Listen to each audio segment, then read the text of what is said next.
Assalamualaikum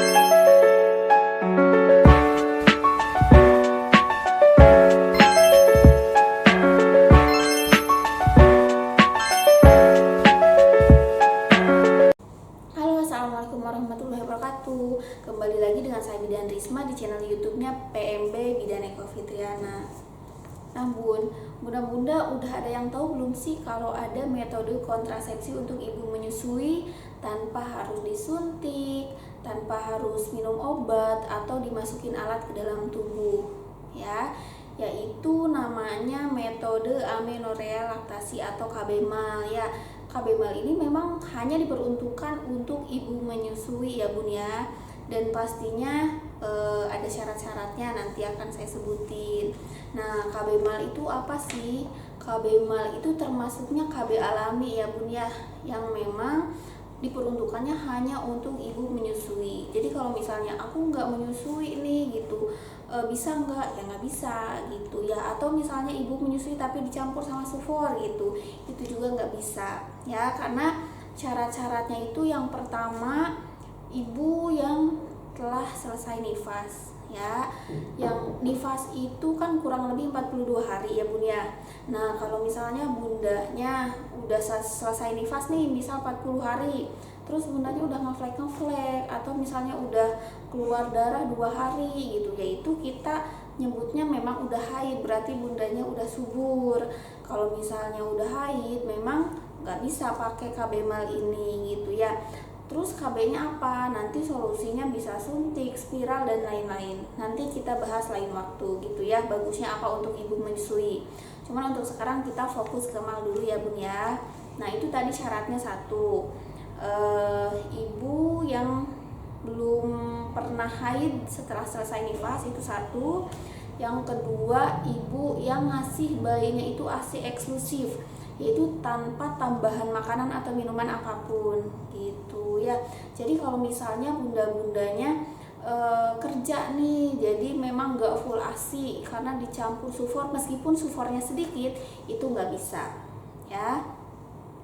Terus syarat yang ketiga yaitu yang memberikan ASI-nya itu on demand, yaitu kurang lebih waktunya 2-3 jam sekali. Jadi misalnya kan sekarang ada bunda-bunda yang memang sleep training gitu ya.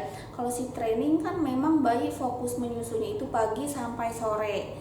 Jadi malam itu bayinya tidur full gitu ya, tanpa diganggu, tanpa bangun untuk nyusu. Nah itu juga nggak bisa ya, karena nanti memang hormonnya jadi beda lagi gitu. Nanti saya jelaskan untuk masalah hormonnya ya bun. Nah terus syarat yang keempat yaitu usia bayinya kurang dari 6 bulan dan pastinya memang belum MPASI gitu. Kalau misalnya untuk ibu yang memberikan MPASI dini kepada bayi, yaitu juga nggak bisa.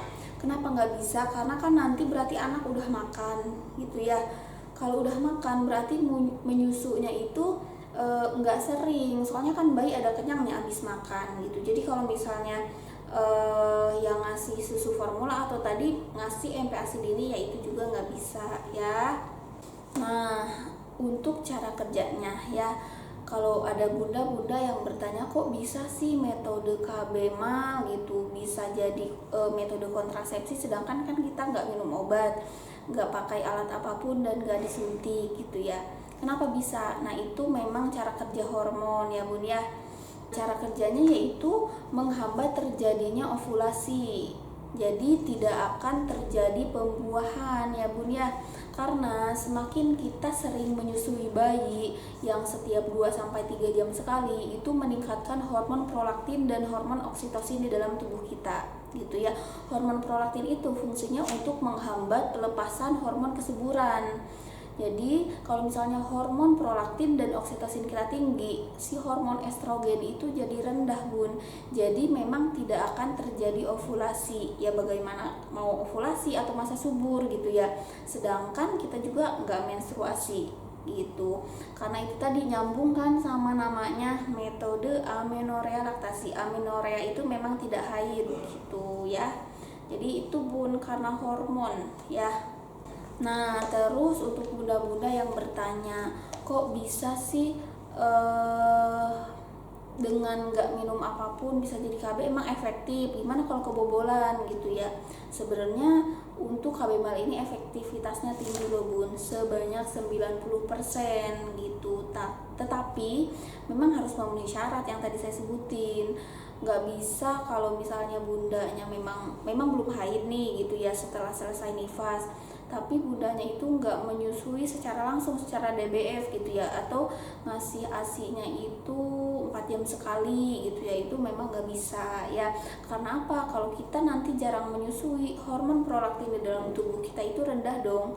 Nanti kalau misalnya hormon prolaktin di dalam tubuh kita rendah, si estrogen ini bisa naik gitu. Jadi nanti kita bisa sewaktu-waktu atau sebelum 6 bulan udah dapat haid, itu bisa banget. Jadi ya itu kenapa banyak juga pakai metode KB mal ini yang gagal, karena biasanya nggak memenuhi syarat. Meskipun yang asalnya memenuhi syarat nih, tapi nanti di pertengahan jalan memang ada yang gagal aja gitu ya. Kenapa? Ya karena kan memang ada yang misalnya bunda-bundanya kerja nih, jadi berubah jadwal menyusu yang biasanya memang bunda selalu ngasih langsung DBF selama 2-3 jam sekali, tapi misal nanti bundanya jadi pumping dan memang jadi tidak teratur ngasih ASI-nya gitu, itu memang bisa gagal gitu. Nah terus siapa aja sih yang bisa pakai KB mal ini? Yang pertama yang sudah pasti ya harus memenuhi syarat gitu. Tapi untuk bunda-bunda yang memang lagi sakit nih, misal sakitnya itu sakit TBC gitu ya, kalau bisa memang tidak dianjurkan pakai KB mal ini.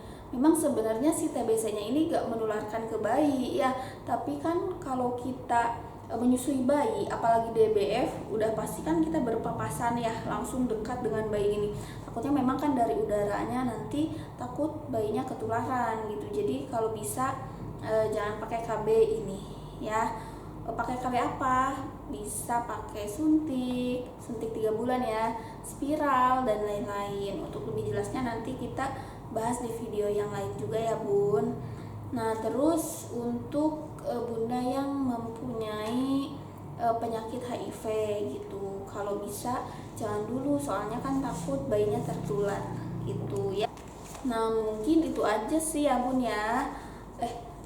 Mungkin itu aja ya bun materi kita atau pembahasan kita tentang KB mal.